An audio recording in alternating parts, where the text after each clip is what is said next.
You don't die in one day. You die slowly.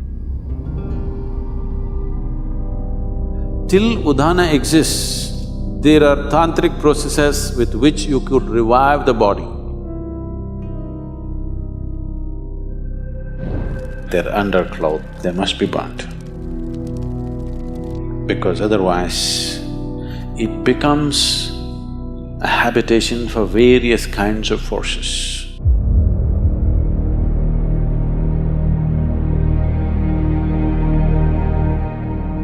Namaskaram Sadhguru. After my father died, I still have several of his clothes, but I know in some traditions you're not supposed to keep the clothes of the deceased. How should this be handled? When you were born, what's your birthday, Jim? 1st of August? Oh, close up. You were not born in one day, though you have a fixed birthday. It took 9.5 months for you to be born, isn't it? Similarly, when you die, you don't die in one day. You die slowly. If somebody is medically declared dead, he still doesn't die fully. I think we've spoken about this. The 5 pranas, they start withdrawing slowly, step by step. The physical life energy, which generally is referred to as pran or prana, has 5 basic manifestations. There are 10, but that'll complicate. The 5 basic manifestations. These are called samana, prana, udhana, apana and vyana. Let's say if a doctor is observing and they declare that person at a particular moment that he is dead now. In the next 21 to 24 minutes, samana will start exiting. That means samana is in charge of maintaining temperature in the body. First thing that starts happening is body starts cooling down. The traditional way of checking whether somebody is dead or alive is, they'll feel the nose. If the nose has gone cold, that's how they concluded that he's dead. They wouldn't check the eyeballs and other things, they would just check the nose. If nose has become cold, that means he's dead. So samana exits at that time. Somewhere between 48 to 64 minutes, prana exits. After that, between 6 to 12 hours, udhana exits. Till udhana exists, there are tantric processes with which you could revive the body. But once udhana exists, there is a micro chance, but that is an impractical chance, except that it is impossible to revive the body once udhana has exited. The next thing is apana, somewhere between 8 to 18 hours, this exits. The vyana, which is the preservative nature of prana, will start exiting from beyond that. It can continue to exit up to 11 to 14 days if it's a normal death. It happened one day, Shankaran Pillai was rummaging through the closet, and after some time, wife came and asked, "What are you doing?" He said, "No, nothing. I'm not doing anything, nothing." The wife said, "What are you saying, nothing, nothing? I've been watching you. Last half an hour, you're reading our marriage certificate. What's the matter?" Shankaran Pillai said, "I've been looking for the expiry date."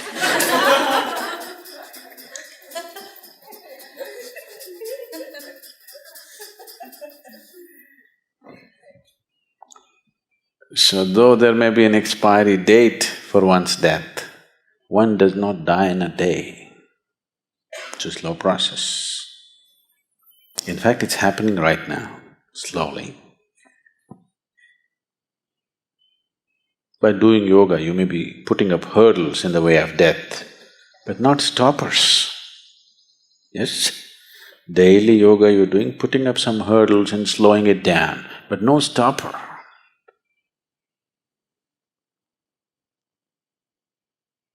So,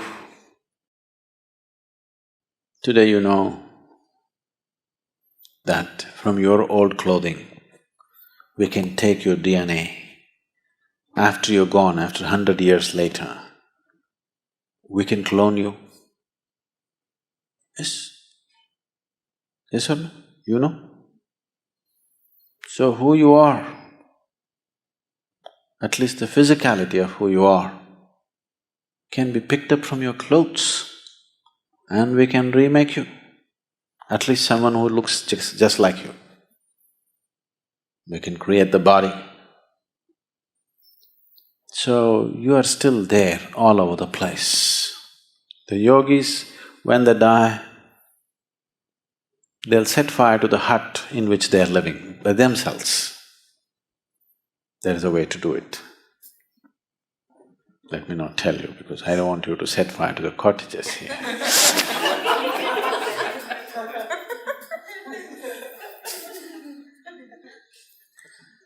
So they always set fire to the hut in which they are living because they don't want even a single molecule of DNA to hang around and live, because in some way your physical body is still hanging around. If they can recreate your body from that, obviously it's hanging around, isn't it? So everything that I have touched, you want to burn. Everything has to be cleared up. It's because of this. This is the one main reason why people want to keep their physical possessions so minimal on the spiritual path.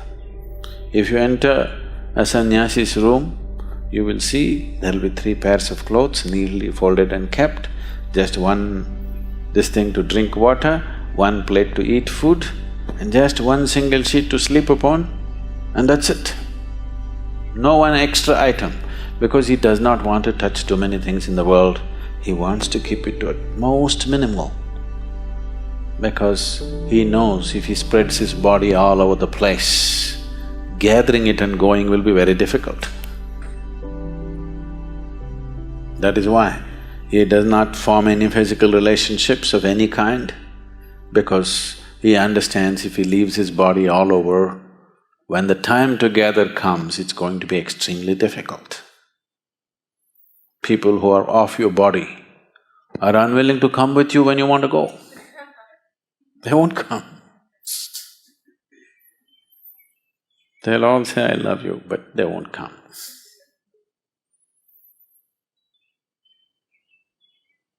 So, when someone dies, depending upon who he is, accordingly these things must be handled. In today's world, when people have gathered enough clothing for 3 lifetimes, enough footwear for 10 lifetimes, burning all that would be sheer waste. And anyway, their way of existence and the way they exit is such, invariably they have to find root in this earth once again. No point burning all that. At least those things which are very closely, intimately involved with the body, like their underclothes and other things, must be burnt. They must be burnt. Because otherwise, that being will not go easy. He will not know, he does not have the discretion to understand whether he should be here or there. He cannot make any decision. There's no decision-making capability because there's no discretion. Once the body is gone, the discretionary mind is gone. So there is no decision, only by tendency. There are too many things here which belong to the body, it just hangs around. Particularly in the first few days, So, in one's home, if there are lots of used clothes, which is a problem with the Western world again, because of the type of clothing and the structure of the society, the things are such, you may be wearing a jacket for 6 months and it may not be washed. Yes? You use it and you hang it there because it's a cold country and maybe you don't sweat so much, use it and put it there. Such a thing is not possible in India. If you use something, it has to be washed now. The nature of the clothing, the atmosphere and the social structures are such, but that is changing again there also because most people are wearing clothes made in China, not anymore made in India. So, the type of clothing they are using, naturally they use it and hang it, they don't use it and wash it. All these things were taken care of, every aspect was handled, but we are losing it in a big way. Because these clothes are repeatedly used and hung there, you can actually experiment. Well, today the dogs are there. If you bring a police dog, if you put 1,000 jackets here and ask him to point out which is Jim's jacket, he will just go and point out. Yes? Not God, just a dog.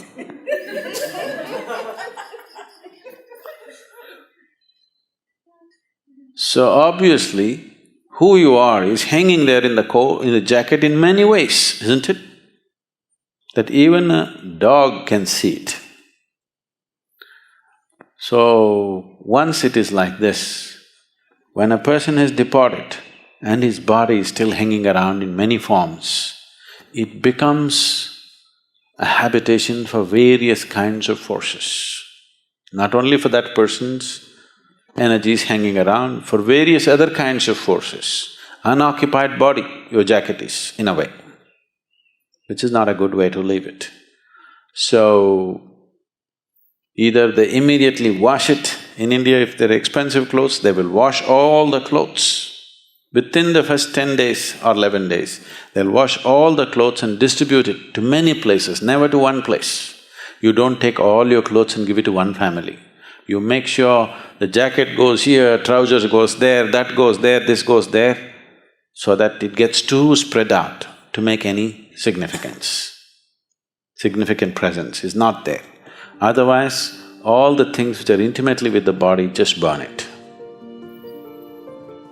One of these things must be done. Either you must give it away across the 50 states so that the old man does not remain confused as to where to go, or you must just burn it up.